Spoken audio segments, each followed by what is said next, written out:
Live from New York. It's the Harvey Hour fired up. We're back with another episode of this. It's going to be a quick one. I talked about it on Monday's show. Towards the end of it, I said, we're doing a Wednesday show here. Talking about Baker Mayfield. We also got another topic that came out, I believe it was yesterday, if I'm not mistaken, about the Colts quarterback Anthony Richardson. He's going to be the starter, the week 1 starter. Now, there were question marks whether or not how raw he would be, but we'll jump into that basically immediately. But we're back once again. And of course, let's jump right into it as we always do. So, our first topic of today's relatively quick Harvey Hour fired up is talking about Anthony Richardson. So, Jim Irsay, he was campaigning for Anthony Richardson to be the week 1 starter to get him the most NFL reps that he possibly can and not sit behind Gardner Minshew in that quarterback spot for week 1. And it came out about yesterday, the day before, that yes, Anthony Richardson will be the week 1 starter for the Indianapolis Colts. So what are my expectations for the Colts and for Richardson this season? I'll say this immediately. So during the preseason, during the first week of the preseason, Anthony Richardson had one very bad interception. His feet weren't set. It seemed like he was rushing the throw. But after that, he made a couple of nice throws. He made one really, really great throw over the middle of the field, and he actually threw one to the corner to Alec Pierce, I believe, that could have been a touchdown if Alec Pierce just held on to the football. So, if you take away that one interception, I believe that might have been on his first drive, or it may have even been his first pass. If you take that away, he was the rawest quarterback coming out of this draft class. You got to give him at least some wiggle room. And I said, when Jim Irsay originally campaigned for Anthony Richardson to become the week 1 starter, I said this was a phenomenal idea to do because we didn't want to see, at least I think a lot of, sort of coaches and a lot of fans in the NFL didn't want to see Anthony Richardson maybe become what Trey Lance has become. Basically, the rawest quarterback in the draft, having him sit behind for an X amount of time, and then you don't give him the reps, he comes in, doesn't look too hot, and that's why I think Trey Lance will be the quarterback 3 of the 49ers, and then I think should at least get traded. So this is a brilliant idea. Because now the Colts are not like in a win-now mode like with Trey Lance and the 49ers. And that's probably the best comparison. I always hark back to that comparison between Anthony Richardson and with Trey Lance because they're in sort of the similar situation with being the rawest quarterback coming out of their draft class, except the major difference between Richardson and Lance is Lance is in a unfortunate, I'm not going to say a bad situation, I'm going to call it an unfortunate situation because the 49ers since about, I want to say 2018, 2019 have been in win-now mode. In 2019, if we remember, they made it to the Super Bowl and were actually up by 10 heading into the fourth quarter against the Chiefs. Then we had the Jimmy G overthrow. Mahomes mounted that comeback to win by 11 points, and that started Mahomes' legacy and his mythical domination over the NFL for the past few years. So Trey Lance is just in an unfortunate situation because Jimmy G played good enough to retain that starting job. They drafted him. Then they played. Well, Trey Lance was also dealing with injuries, but this wasn't really Trey Lance's team until the following season where Jimmy G said his goodbyes. He went on this goodbye press conference and said, yeah, this is going to be Trey Lance's team. It is what it is. And then I guess the 49ers thought that, his value is still good enough for them. They brought him back on a restructured 1-year deal. Trey Lance actually got the week 1 start. He actually started 2 games, but got hurt in that second game. He was going to be out for the season. And then Jimmy G took over and did what Jimmy G does. I believe went 7-3 and started that, 10-game winning streak that Brock Purdy took over and finished out the rest of the year and then ultimately got hurt against the Eagles. There was a good chance, actually, that Brock Purdy may have beaten the Eagles to make it to the Super Bowl, and I believe Kyle Shanahan said that if Brock Purdy, if the 49ers somehow won that game against the Eagles, I found this fascinating that they probably would have asked Phillip Rivers to come and start that Super Bowl for the 49ers if Brock Purdy couldn't go for that. But Richardson is actually in a very, very good situation. The Colts are not necessarily in win-now mode. They aren't, like, the head coach is not exactly out the door like maybe some of these other coaches in the NFL are, like Robert Saleh. If Zach Wilson would have been QB1 for the Jets this season instead of Aaron Rodgers, and they do what I guess if Zach Wilson was the quarterback, you'd expect them to do, be a bottom team in the NFL, Robert Saleh probably would have gotten fired. Let's be real with it. Now, Shane Steichen, he's a brand new head coach, came over from the Eagles. Now he has Anthony Richardson. He has a developing offensive line. They were surprisingly bad last year. Quentin Nelson has been arguably the best guard for a number of years now. They were picking and they were sort of trying to figure out exactly what offensive line combination worked, and really none of them did. Then you have Michael Pittman as a wide receiver. He's a pretty good wide receiver. You have Jonathan Taylor, but I don't know what the hell is happening with Jonathan Taylor. It seems like he's back in practice after nursing his ankle injury that he hurt during the year. So that's good, at least, that he's at least back in training camp and practicing. So let's just say you have Pittman as your wide receiver. You have a developing offensive line, a first-year head coach, a first-year quarterback, a good running back. You have pieces around you. Just the ultimate thing is you have a super raw quarterback that needs years to develop. That's the difference between like a running back and a quarterback, even a wide receiver. So running back, you come into the NFL, that is your prime. That is when you're going to succeed the most. Look at Zeke. He came in first 3 years, dominating the league. He's fallen off ever since.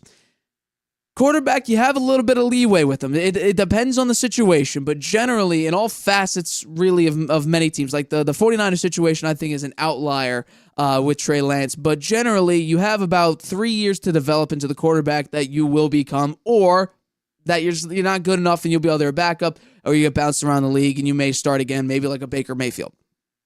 But by about year 2 or 3 with Baker, we sort of knew what he'd become, and I'm talking about him in the next topic, actually.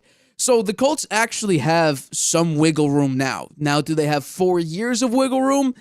I don't know if they have that much. If they, let's say they win 6 games, a total of 24 games, so they win 6 games each year. Shane Steichen is not going to be the head coach all 4 years. If they go 6-11 this year, and Richardson at least shows some promise, that's the big thing. Trey Lance, when he was out there and during training camp, there wasn't much pop to him. He had trouble in the throwing, like the accuracy department, which is not good for a quarterback, especially in a Kyle Shanahan system where he made Matt Schaub look great. Actually, Matt Schaub went to a Pro Bowl under Kyle Shanahan. Matt Ryan was an MVP candidate. We saw Jimmy G make it to a Super Bowl and another NFC Championship game. So this is a very quarterback-friendly system. Even Brock Purdy, Mr. Irrelevant, made it work extremely well, and Trey Lance at 6'4", 220, extremely athletic, is having trouble within the Kyle Shanahan offense. So I think that says more about Trey Lance than it does Kyle Shanahan. So that Trey Lance situation is a huge outlier when we talk about raw quarterbacks, because he just isn't a great quarterback. And no matter what the sample size is, he's been in 3 years of training camps. He's started, I think he started technically 2 games, and he hasn't looked that great. He really hasn't looked that great. I don't have the stats in front of me, but he has I'm pretty sure he's an under 60% completion percentage, not great touchdown interception ratio, not that great yardage. He's not that great of a quarterback. But then we take a look at Anthony Richardson, and if he shows some promise, Trey Lance didn't. If he shows, let's say he throws for 2,400 yards, he throws 20 touchdowns, 11 interceptions, and also rushes for 700, that's something. That's something we could work with. That shows promise. That shows he's a developing quarterback in a system with a first-year head coach. But if he throws for, let's say, 1,700 yards, rushes for 700, 15 touchdowns, 10 picks, there's going to be some worry there. But that's kind of what I expect. I do not think the Colts are going to be that great of a team. Hell, they may even be the bottom of the AFC South. Because I think Houston, I'm going to need to see more of C.J. Stroud, but I expect them to at least get 7 wins. That would be my hope. Tennessee with D-Hop, Treylon Burks, I think, just got into a decently bad injury. At least that's what it looked like. He fell down, started wobbling, his leg looked shot. And then, of course, we have Jacksonville with the prince who was promised of Trevor Lawrence, who could have beaten Mahomes in the playoffs last year, but just couldn't get it done. So this is actually a really good situation for Richardson. He's not really expected to do that much.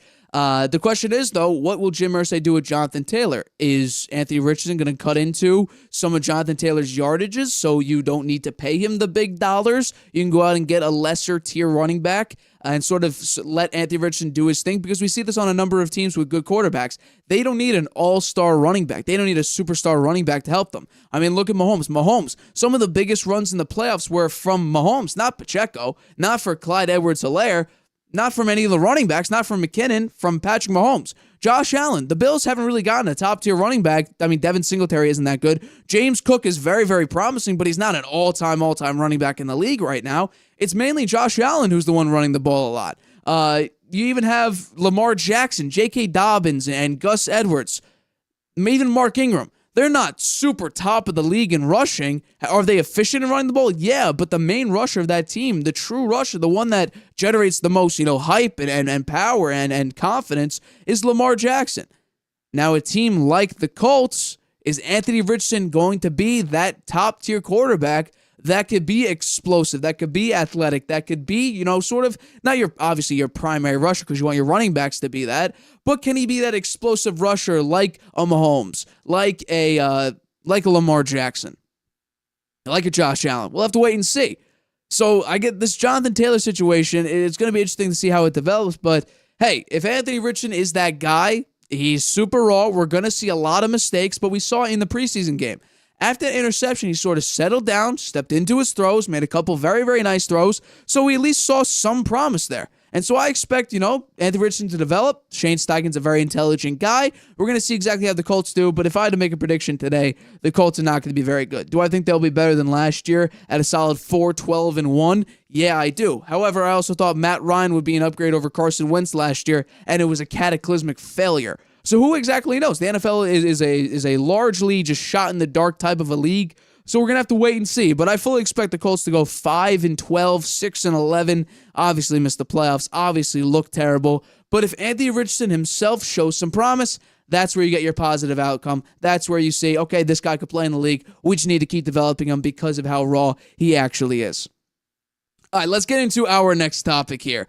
So I said on Monday, it's time to talk about some Baker Mayfield. Now, I'll say this immediately. Baker Mayfield looked good. He looked really, really good in that preseason game. However, the Steelers just completely outplayed him. I mean, Kenny Pickett looked much better than Baker Mayfield. However, the Steelers didn't start a number of their starters, and Baker Mayfield was dealing with backups on third string. But he did look good. 8 of 9 for 99 yards and a touchdown. I could work with that. And so I posed the question for today's segment and today's episode of the Harvey Hour Fired Up. Is it time to take back my Baker take? No, it's not. Because the one thing with Baker Mayfield is, will he have a game or two where he looks great? Yeah, he will. But the big thing about Baker Mayfield and the rest of the quarterbacks in the league that are at least average to above average to really, really great is consistency. Last year, Baker Mayfield had 2 games, one of which he came in for P.J. Walker in the Bengals game, but the Bengals took out all of their starters, so he was basically playing a preseason game. I'm not counting that game. He had 2 games where he looked good to very good. The good game was week 1 against the Browns. That's when he threw for the most yards he had last season at 235.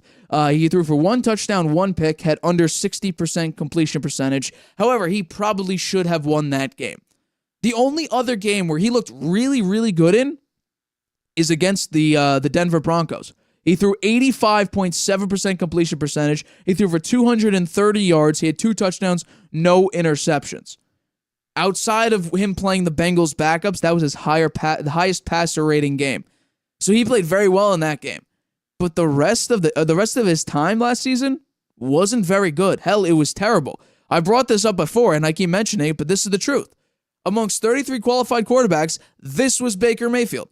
Passing yards, he was 29th. Touchdowns, he was 31st. Completion percentage, 32nd. His on-target throwing percentage was 30th. Incredibly inaccurate and not on target. And his QBR, which is ESPN's stat from 0 to 100, is 24.5, which was dead last out. And those numbers were all out of 33 qualified quarterbacks. So Baker Mayfield was not a good quarterback. Hell, he wasn't a great, he wasn't a good, he wasn't even an average quarterback. He was a horrible quarterback. I'm not ready to take down my Baker take. Are my Baker takes bad timing sometimes? Yes, that was. I talked about how, I guess last season when Baker Mayfield originally became a free agent and the Rams picked him up. I uploaded a video. We did the episode beforehand, as we do with all these clips. The episode before, but I uploaded the clip was the day of the Raiders comeback game. And of course, in my comments section, once the Raiders lost and Baker Mayfield had a great comeback against the Raiders, I guess you could also say that was one of his other good games. So he had 3 good to great games. After that video, of course, I got flamed in my comment section. However, it's bad timing. But I'm not going to back down because the simple thing about Baker is consistency. He wasn't consistent in Cleveland. The Panthers, we know for sure he wasn't consistent. And the Rams, he had a couple good games. The first one, which was a miracle. However, it was against the 30th ranked defense and Derek Carr having a horrible year. And also against the Broncos, where, I guess, it's the Broncos last year. They were an incredibly disappointment. However, I will give him his due. At the time, the Broncos had a great passing defense, and Baker Mayfield torched them up. And the offensive line actually held, which was very, very impressive based on how the Rams' offensive line looked throughout the rest of last season. But outside of that, Baker Mayfield had a bad season. I say this again. He's a short quarterback. He has a big personality. He led the league in batted balls until very, very late in the season, and he stopped playing after he became the backup quarterback in week 6. Week 6, he became the Panthers' backup quarterback, and at that point, until I want to say week 13 or 14, he had the most batted balls in the league. So he wasn't that great of a quarterback. Under 60% completion percentage for a large part of his of actually the entire season. That 85.71 definitely brought it up to his completion percentage on the year being 60%. Baker Mayfield was a bad quarterback, and he has been not a great quarterback, especially when you talk about the first overall pick in the draft. He has a high personality. He also said recently how I forgot the actual quote. I could be. I'm going to paraphrase here. How he said people hate him for his personality or whatever and who he is. No, I guarantee you that's not why people. So I guess some people may hate you like that. But for me, this does not come from a personal shot at Baker Mayfield. Hell, you could go back in the tape. I was extremely excited. Me and my dad were both extremely excited to see Baker Mayfield play again, to be on a new team, to be reinvigorated, to get this new passion, especially in a week 1 matchup against the team that just dropped you for another quarterback, a quarterback with off-the-field issues, significant off-the-field issues. They decided to drop you and go behind your back and pursue him. I was very, very excited to see Baker Mayfield. And hell, even I talked about it in the preseason game before. Baker Mayfield, I think he had a great throw against the Bills, I believe, and he also played very, very well, completing a lot of really, really good passes against the Commanders very early in the preseason. So we've sort of seen this performance already against, in the preseason and sort of when Baker Mayfield feels doubted. The question is, when the starters get out there, how will he look? That's the big question here. Now, Russell Gage just got a season-ending injury about, I want to say, 2 hours ago. He went down, and it came out that, he'll be out for the rest of the season with I believe, a lower leg injury. So that is unfortunate. However, you still got Mike Evans. You still got Chris Godwin. Now, Rachaad White looked promising, but the Bucs were not great at running the football last year. I believe they were ranked dead last. So Baker Mayfield does not exactly have, by the way, in that Broncos game, I'm saying that it wasn't the reason why they dominated. However, Cam Akers had a phenomenal game, 118 yards, 3 touchdowns. That was probably the most synergy I've ever seen with Baker Mayfield and a team. Like the Rams last year, that was probably their best game, and that was at Baker Mayfield as quarterback, which is impressive in of itself. But what we're going to look at the Bucs here, the Bucs are not going to be a good team. The chances are they'll probably be fighting with the Cardinals to get that first overall pick. And if they do, what do they do? Are they going to draft Drake May? Are they going to draft Ewers? What are they going to do here? Are they going to go wide receiver? If Marvin Harrison Jr. is out there, could they trade away a Mike Evans or a Chris Godwin to gain draft capital? That very well could be the case. And then you could draft Marvin Harrison, or you could draft, I really do not think you're going to get Caleb Williams. I think realistically the Cardinals probably will be the worst team in the league. So my guess would be they would get the first overall pick. But are the Bucs going to be in limbo with what to do? Are they going to go, okay, let's try to win as many games as we possibly can with Baker Mayfield? Or it's Baker Mayfield is technically our best of the worst, so we're just going to try to, I guess not tank, but you know what? Let Baker Mayfield do his thing. If he wants to, throw 60% completion percentage, have the 31st ranked touchdowns in the league, be horrible all around, it is what it is. We're just here to, play games and win games. And you know what? They may end up with a very, very low pick, but hey, it is what it is. So I think it's going to be very interesting to see. I'm not taking my Baker pick away. Now, here, it very well could be. Even though Baker Mayfield hasn't had the offensive line that he did with the Browns, the Bucs do not have that this year. We saw last year, basically with the same offensive line squad, we saw Tom Brady be pressured a bunch of times. Now, he didn't have the sack numbers because he is very, very good at evading sacks. He got the ball away extremely quickly, and I think he was tied for the quickest time to throw, which is not good for a 45-year-old quarterback. So we'll have to wait and see. But Baker could blow me away. Now, I am not expecting that anymore because, once again, it's not a personal shot at him. I was just extremely disappointed in Baker Mayfield last season. It is what it is. I was disappointed. I don't hate the dude. Will I watch Bucs games to see him play? Absolutely. Will we talk about it on the show over the course of the season? Absolutely. We'll break a bunch of things down next season. By the way, we're planning a 2-hour Week 1 special, opening week special of the Harvey Hour. Stuff in production is still going through to figure stuff out. However, that is something that we are working on. But we'll have to wait and see. Could Baker shock the world and make the Bucs a playoff team? Maybe, but I think the Saints are much better. I think the Panthers with Bryce Young are better. Atlanta, who knows? I mean, what I'm seeing is Atlanta's going to be a great team. That's at least what I'm hearing. I don't believe it, but I'm hearing that Atlanta could be the shock of the NFC, if not the NFL. So who knows? But we'll obviously have to wait and see. All right, so I think that does wrap up today's episode of the Harvey Hour Fired Up. It was a good show today. It's very, very exciting. We got Friday. We got some more news. We got. I think there's gonna be an update somewhere on James Harden. He said he's gonna make the 76ers' lives a living hell. I don't know. I guarantee you, I'll figure something out for Friday's show. It's going to be a good show, I guarantee it. But for this episode, the Harvey Hour Fired Up, my name is Stephen Harvey. Thank you all for watching me on this Wednesday afternoon. Catch me and my dad Friday, 6:30 p.m. Eastern, right here on YouTube. You have a lot to say. Introducing video podcasts on Spotify. Transform your storytelling into a show everyone can watch or listen to. Easily upload your video through Anchor, Spotify's free podcast creation tool. So whether you're showing off a new recipe, interviewing an exclusive guest, or uncovering the next mystery, you can now reach a whole new audience with Spotify. Podcasting just became more than audio. Create with Anchor, watch on Spotify.